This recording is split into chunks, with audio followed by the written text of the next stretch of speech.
Hi, Brew Crew. Thank you once again for tuning in to Morning Brew. So happy that you've decided to join our podcast this morning. We've got a really great, enlightening conversation that we're going to have this morning. We are talking about something that's very near and dear to my heart. We're talking about Alzheimer's, and that's because it has personally affected me with a family member. So this is something that is just... sometimes I tear up when I talk about it, and lots of people do. But because we know that we are all working towards an inevitable cause, we do have hope for a positive outcome. So with that, I want to introduce you to two guests that we've become very fond of over the last couple of years that we've been able to work together. We've got PV Villaseñor Sandel and we've got Maxine Vieira. They were both with the San Antonio, South Texas chapter of the Alzheimer's Association, and they oversee Laredo, and they've become such a good friends and just great partners as we go through this journey of Alzheimer's. So with that, ladies, thank you so much for joining us on Morning Brew this morning. Been wanting to have you on because I know that we are gearing up to another walk, of course, this coming fall, but there's also a lot of new information that Absolutely. you all are excited to talk about in the podcast this morning. So thank you so much for joining us. Thank you for having us. Thank you. It's so nice to be here with you. Thank you. I do want to start off, ladies, with just explaining to first-time viewers and maybe viewers who weren't able to tune into All's in This Together, our podcast that we had over the last couple of years. Tell us really quickly the best and most simple definition of Alzheimer's versus dementia versus I just didn't get enough sleep last night, so I don't know where I left my keys. Absolutely. How do we tell the difference? Absolutely. So it's essentially, think of the word cancer, right? You get the diagnosis of cancer and you immediately want to know which type of cancer, whether it's breast cancer, lung cancer, etc., right? So it's the same thing when somebody gets a diagnosis of dementia. We immediately want to know which form of dementia it is. It could, the most prevalent that we know of, it's Alzheimer's disease, followed by vascular dementia, which affects most likely Hispanic population. We are 1.5 more likely than any other group to get diagnosed, followed by Parkinson's, Huntington's disease, and so on. Like there's over 100 forms of dementia, but the most common, unfortunately, is Alzheimer's disease. So dementia, if we needed to put it in umbrella form, dementia is the top, is the umbrella. Right, it's the entire Okay. overlooking And then diagnosis. The Alzheimer's is one of those underneath. Correct. Okay. Yes. So when a person or a loved one, usually it's a loved one, sees maybe a little bit of forgetfulness in their loved one, in their friend, and maybe progressively it gets a little worse or just more often, what's the best advice that you have for them to start off doing? So one of the things that we are very huge proponents is that we want to have individuals get diagnosed earlier in the disease process so they can maximize treatments and care and be active participants in preparing for their long-term needs, right? So as we see individuals get more forgetful and walk through their daily life, it's really those things that get affected on a daily basis, like you can no longer drive, for example, because the vision gets impaired at certain degrees. Maybe they're walking a little bit slower because they're falling more often. So yes, it starts with memory loss and getting a little bit forgetful, but it does progress to the degree that it starts to interfere in their daily basic life every day. But if it can be caught early, maybe there's some medications that could minimize the symptoms. Is that correct? Is that one of the reasons why you want to catch it early as well as getting the patient involved in their treatment? Absolutely. There's treatments out in the market right now or out available to individuals, but they only function really well when they're caught in the early stages. And unfortunately, by the time we get a diagnosis, it's because the person either got lost coming back home or going from their home to the store in a neighborhood that they've lived over 20 years, or maybe they were cooking and they forgot that they were cooking and maybe the kitchen caught on fire. So something drastic happened in that household that led them to go to the doctor and get the proper diagnosis. Does not necessarily mean that they're in the early stages. Early stages is that you're becoming somewhat forgetful. Some things are changing. If you're a teacher or you're an engineer, for example, and you can manage through other conversations but not necessarily follow the basic calculations of what your trade or skill set is, then we want to pay attention to that. It could be something that could be easily reversed with treatment because we're anemic or dehydrated or an infection. But if it's something greater than that, then what do? Like, we want to have a proper diagnosis. Right. And we're always talking about advocating for yourself, of course. Right. As a spouse, as a loved one, daughter, sister, etc. So if you're going in for your, annual checkup, talk to your doctor about a cognitive test. And that's where you can actually start, they can track any of those changes within 1 to 3 years. And then if they do see some signs at year 3, then really start talking to your doctor, because your doctor isn't just going to say, well, it could be Alzheimer's, but say, okay, I have these concerns. Right. I've researched, I've looked for information, etc. How can I help myself? And then you can get to that process where you can, try to get a diagnosis early enough so that you are able to take the medications that are out there to elongate your life a little bit more. Yeah. Well, that's really good advice, definitely. And like with any other health condition, early interaction is always better Always the than key. late interaction, and that is Absolutely. the case with Alzheimer's as Yes, well. ma'am. Well, with that, we're going to take a short break, but when we come back, we're going to talk about the new programs that are available, some of the really neat things that you guys are doing here in Laredo to help not only the patients of Alzheimer's, but of course the caregivers. So stay with us. We're just going to take a short little break. We'll be right back.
Welcome back, everyone. Once again, we are here with two great guests. These are the ladies, these are the faces of our resources for Alzheimer's. They are ladies from the San Antonio and South Texas chapter of the Alzheimer's Association. We've got PV Villaseñor Sandel. She's the program developer.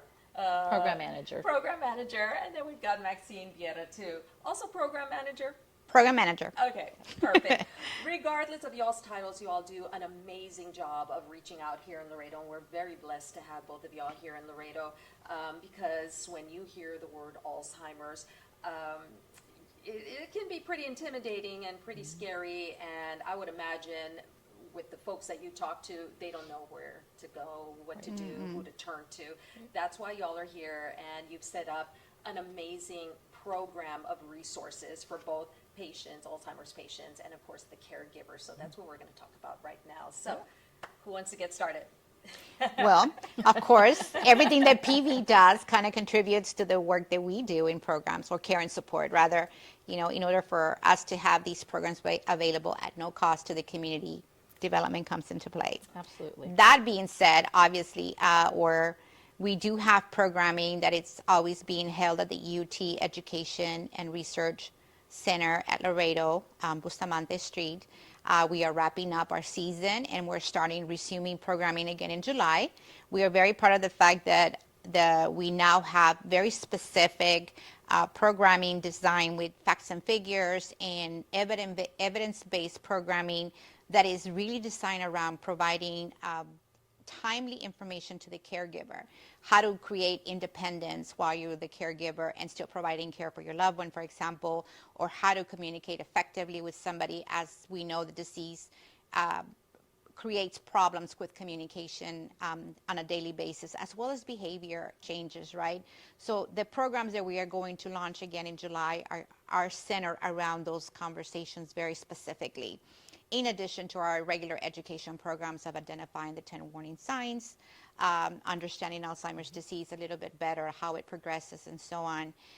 In addition to that, we have every quarter completely in Spanish programming available at the Royal Receptions Hall here in Laredo, thanks to the generosity of Precinct 1 Commissioner Gonzalez.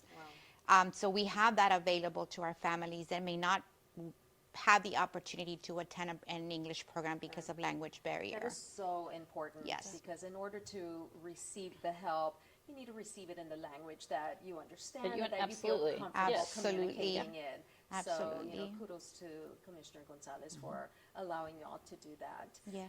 I do want to make it clear to our viewers that the building that you're talking about, the UT Research Center, that's the one that is right next to LMC, right off of Bartlett and Saunders. Correct. It's a beautiful facility, and of course, through the generosity of the UT Science Center, Research Center, Yes. they've allowed you guys to use that for the programs and any kind of conferences that you all are able to host here in Laredo. Is that correct? Absolutely. And we're preparing, as a matter of fact. We started conversations to organize ourselves and determine what conversations we're having at our conference, which will be held in September, date to be announced.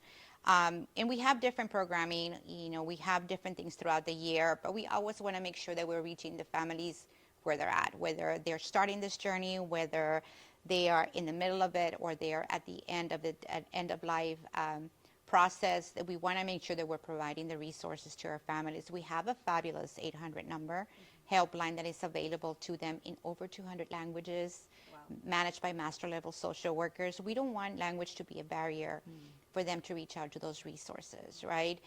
We have obviously through PV or myself, we're here to support the families however we can.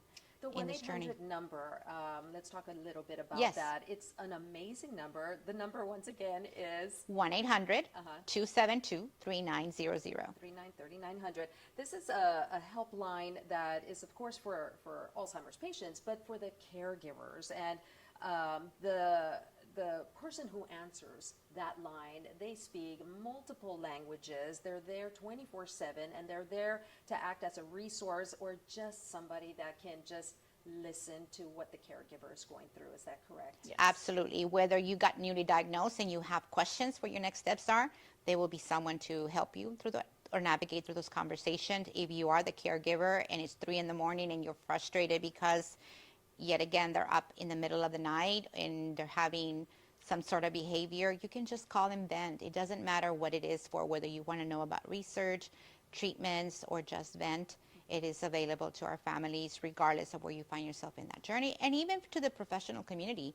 If you yourself are new to the to the medical field, or you've been there and you're a seasoned but you still have questions, it's available to everybody. Perfect. You said you were starting off a new program in July. What's the new programming going to look like as you get ready to implement it in the next month or so? So it is called the Empowered Caregiver. It is centered around providing resources, practical information to caregivers to manage through those conversations related to behaviors, communication, how to become more independent in the care that you provide to your loved one, as well as really identifying the resources that are available and how those come into play when you're dealing with somebody with Alzheimer's disease at home, or any other type of dementia for that matter. Okay, perfect. Well, it sounds like a great program, and I want to talk a little bit more about that when we come back. We're just going to take another short commercial course. break. But when we come back, we're going to talk a little bit more about that, the services that are offered there, also at the Science Center, and then, of course, the walk that's coming up in the latter part of this year. So don't go anywhere. We've got another segment coming up in just a couple of minutes from now.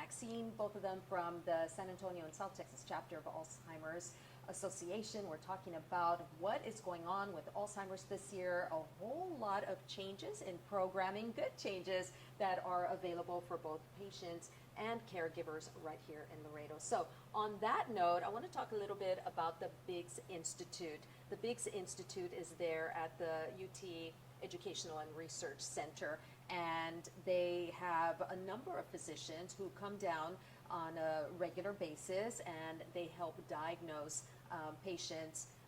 It's a system that they have, and I just want to talk a little bit about the partnership and what they bring to Laredo. Absolutely. It's part of the University of Texas Health Science Center out of San Antonio, and they expand the research portion of that into the Laredo community, which is excellent because now we can actually have physicians and researchers really addressing the question of early detection. The earlier, like I mentioned earlier, the sooner we get a diagnosis, the better prepared to manage through the disease process. And so you can call them and get on their waiting list to see, or get an appointment through them, and really just get the proper diagnosis, whether it is a dementia, and if so, what type of dementia it may be, and what treatments are available if you get early enough in that disease process, right?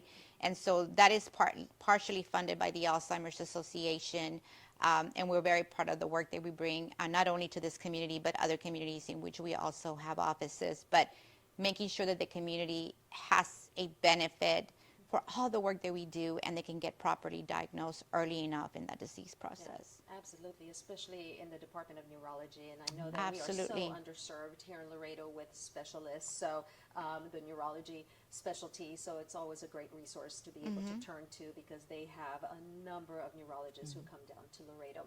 You mentioned something a little while ago, Maxine, funding. So Yes. let's talk about funding, PV. I know that you work so hard, you and your team work so hard, and the volunteers, in putting together the walks every year. Our walk steadily grows every year. Yes. So you're gearing up for that. Tell us what Very is going on. excited. So the walk to End Alzheimer's in Laredo is scheduled for Saturday, November the 2nd.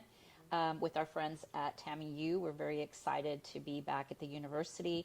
We have a great committee. We have great leadership. We have great subcommittees. We have great committee members. Everyone is so engaged. It just makes it so much easier for me on walk day. So I'm super excited about that. They are putting together some events leading up to walk, hopefully starting in June. I'm hoping we'll have an event June, July, and then August. And then we'll have our caregiver conference in September. Correct. And then our walk in November. So we have a lot that's happening very quickly. But I'm just excited that the walk continues to grow. Our goal this year is $200,000. Wow. Yeah.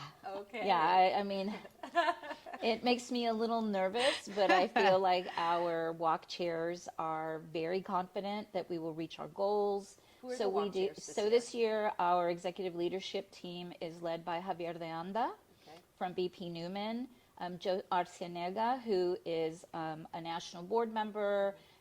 He led the forum last year, and he is, of course, on the San Antonio and South Texas board, and, of course, a committee member for the Laredo committee. And then Valdemar Perez, who is the general manager with Laredo Hospice. So we have a great, great team of leaders who meet probably every few days to talk about what we're doing and the next steps and how we can reach the next level. And they're very confident about what we're doing. We have just wonderful committee members that have been with this committee since it started, before Maxine and I were ever part of this, and who've done a great job. And we've had just great opportunities to continue recruiting fantastic committee members that I always tell people, it's not what I do and who I know, it's who you know in your community. Right. And many doors have been opened for us that we're so appreciative about. And I just think they have some fantastic stuff that's planned for families, for corporate leaders, for the community. The walk itself, we're hoping, will bring in more than 1,000 people. Wow. So we are definitely looking for people to register your team. Let us know if you would like us to potentially do any type of a kick off internally, if we can provide you with information, or even have Maxine do a mini workshop for your, staff. We're happy to do all of those things leading up to the walk, which is such a great event, bringing so many people together and really feeling that sense of communities for our families who have those struggles, who feel like they're alone, who feel like there's no one else that's dealing with this, who may not go to a support group. This is a huge support group to visit, and the committee does such a great job of putting together a beautiful event for Laredo, so we're very happy to be working on that right now. Absolutely. The support group is still meeting. Tell us the day and the times that they meet for those out there who, yes, really need the support. Absolutely. It meets the the first Tuesday of every month. In July, we will start meeting at 6 p.m. at the UT Education and Research Center. And everybody's welcome to join. I mean, whether you're new to it, you're in the middle of it, or at the end of the journey, you're welcome to join our conversations. I think that's one of the things that in the 2 years that I chaired the walk that I really, really appreciated. You do walk into this disease thinking you're alone, not knowing where to turn. Correct. But everybody who's a part of it, whether it's part of the leadership team, whether it's staff like y'all, or whether it's the many volunteers that are here, everyone seems to have a personal connection with Alzheimer's. So the amount of commitment, dedication, and passion that they have to just help others and also do what they can to raise money to hopefully one day find a cure, you feel it on so many levels. So when you go to the walk, when you go to the support groups, when you go to the conferences that you guys host or the other fundraisers, and you're surrounded by people who are all in the same boat that you're in at different levels, you just feel like you can do it, and you feel very empowered, and it's a beautiful experience. And as someone who definitely, needed that and has a loved one who's suffering from it, it was very needed. So where can folks register for the walk? If they are listening to us today, what's the first thing they can do? To go to alz.org/walk, put in your zip code, find Laredo, and then just follow the prompts to register. Registration is free, available 24/7 for you to do that. You can start your team. You can also go and download the app. It is called Walk to End Alzheimer's. There's a lot of great information on there. Basically shows you exactly how to form your team, send messages, send text messages, emails, really cute pre-written. ideas on how to raise money. Yeah. If you're an employer, you can do Gene Day every Friday for $1, things like that. Lots of great stuff that allows you to interact with your staff, with your friends. There's great content on there. alz.org/walk to register your team. Be a part of this movement. They do such a phenomenal job here. And it's so personal to every committee member. They all have like 6 degrees of separation, a connection to this, and they want to make a difference in this community. So we feel so fortunate to be able to offer these services to our loved ones, to the caregivers, the helpline, and just to come together and be a part of that community on Walk Day. Yeah, absolutely. And as we inch our way closer to Walk Day, I do want to invite you guys and Joe and Mr. De Anda to come back onto Morning Brew so we can talk a little bit more about some of the breakthroughs in medication. Has just been amazing, and of course all that is because of the funding that's been raised through the walk. So we're going to definitely have you guys come back. Program updates are starting again in July. For more information, where can folks call really quickly? They can call the helpline, 1-800-272-3900. Even to learn what's going on in your community, based on your zip code, you can figure out what can be a help to you in that moment. Love it. Awesome. Thank you all so much, PV, Maxine. Thank you for you. joining us. Thank you for guys are inviting definitely us. the experts in anything that has to do with Alzheimer's, and we appreciate having you with us. And thank you for everything. We appreciate the invite for sure. Absolutely. So with that does it for this episode of Morning Brew. We've got so many more topics coming up in the next few weeks we're excited about, so make sure you tune in once a week, and of course feel free to share and tell everybody about our series that is taking off. So thank you, ladies. Thank you, everybody, for watching this episode of Morning Brew.